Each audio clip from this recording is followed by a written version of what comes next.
ओम शांति।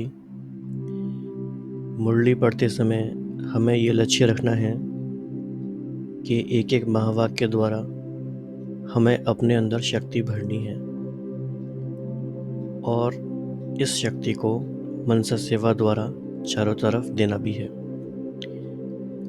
तो हर मुरली में बाबा हमें डिफरेंट थीम्स बताते हैं जिन पे हम अलग अलग फोकस करके अपनी शक्तियों को बढ़ाते हैं। आज हम थीम नंबर 5, 6, 7 पर विचार करेंगे और उसका अभ्यास करेंगे। तो हम सब अपने मन को बिल्कुल एकाग्र कर लें। थीम 5। बाबा ने कहा, बाबा मीन्स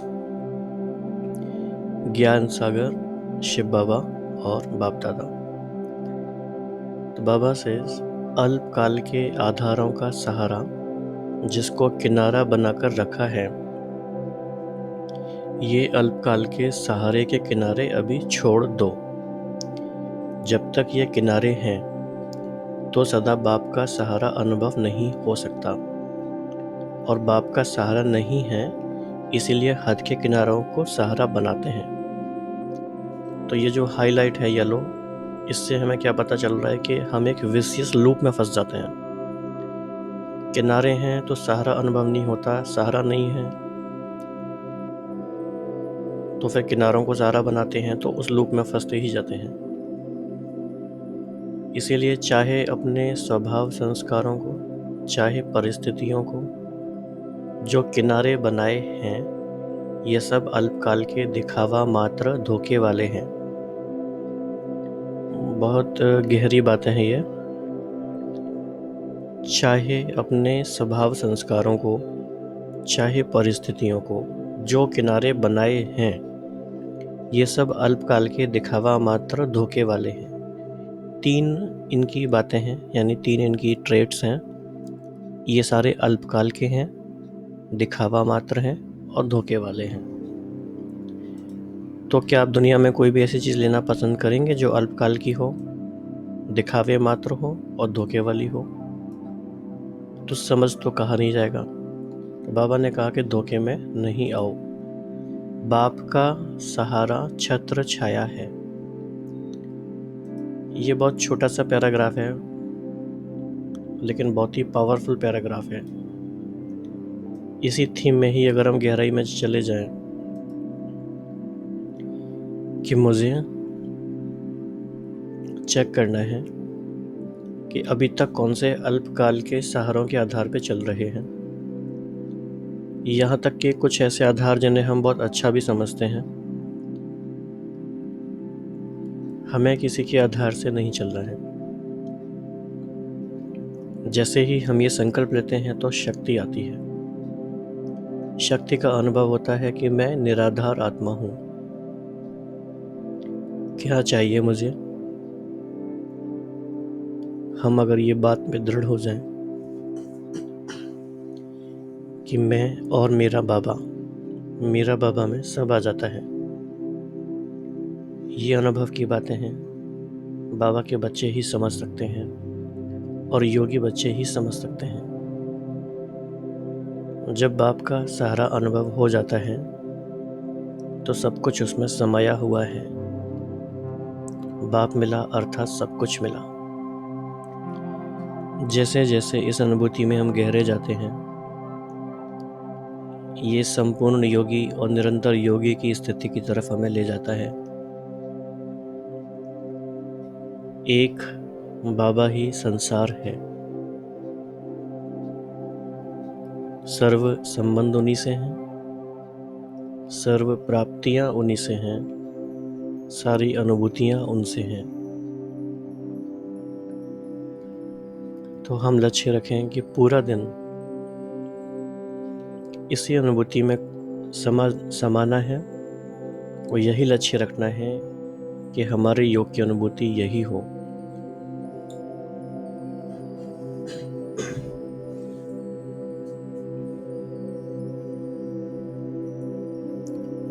तो अभ्यास करेंगे। अपने आप को हम देखेंगे जैसे कि हम कमल आसन पर बैठे हैं, धीरे धीरे धरती से ऊपर उठते जा रहे हैं। सहारों की जो रस्सियां बंधी हुई थीं, धीरे धीरे वो सारी रस्सियां टूट रही हैं।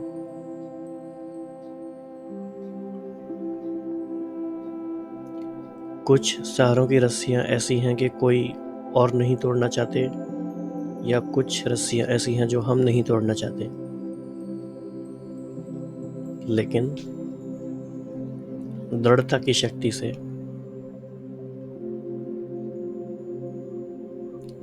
इन सारे बंधनों से, अल्पकाल के सहारों से मैं आत्मा मुक्त हूँ। जैसे जैसे ये रस्सियां टूटती जाती हैं, या कहें कि धागे टूटते जाते हैं, मैं आत्मा कमल आसन पर विराजमान और ऊपर अपने आप को अनुभव कर रही हूँ।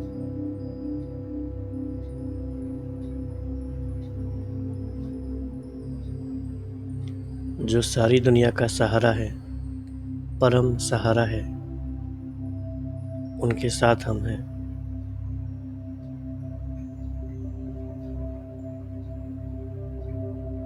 ऊंची स्थिति में स्थित होके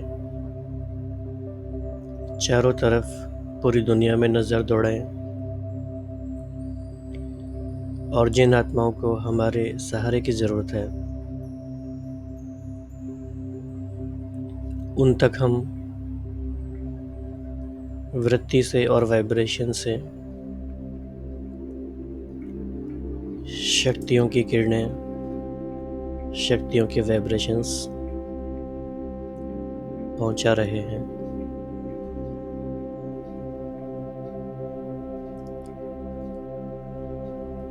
और इस बात को दृढ़ता से अनुभव करते हैं कि संगम युग के इस बचे हुए समय में हमें ये बहुत गहराई से अनुभूति करनी है कि बाप का सहारा, छत्र छाया कैसे है। एक गीत भी है, याद तुम्हारी कितनी प्यारी, जैसे शीतल सी छत्र छाया है। इस छाया में बाबा हमने बेहद का सुख पाया है। इस अनुभूति को बहुत बहुत गहराई में ले जाना है। अब ऊपर ऊपर नहीं रहना है। इस छाया में बेहद का सुख हमने पाया है। एक भी दिन अगर किसी आत्मा ने वो सुख अनुभव किया है, तो उसको याद करना है और यही लक्ष्य रखना है कि ये बाप के सहारे अनुभव करने का टाइम है। मैं बाबा का बाबा मेरा, जैसे कि मन में है इसी धुन का बसेरा। मैं बाबा का बाबा मेरा।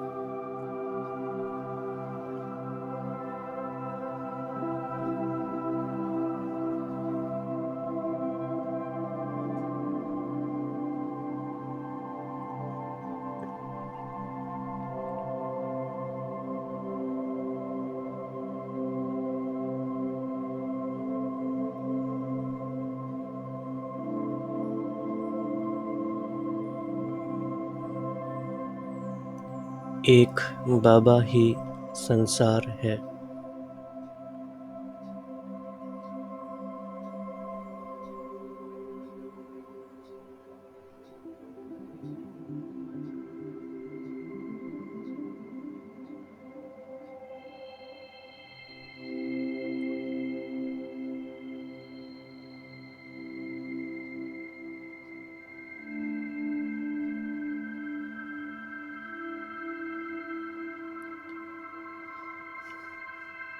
सिर्फ इस योग अभ्यास पे भी अगर हम फोकस करें, इस थीम को भी अपने हम जीवन का और योग का हिस्सा बना लें, तो बहुत सारी बातें इसी में ही समझ आएंगी और सब कुछ इसी में समाधान हो जाएगा। ओम शांति।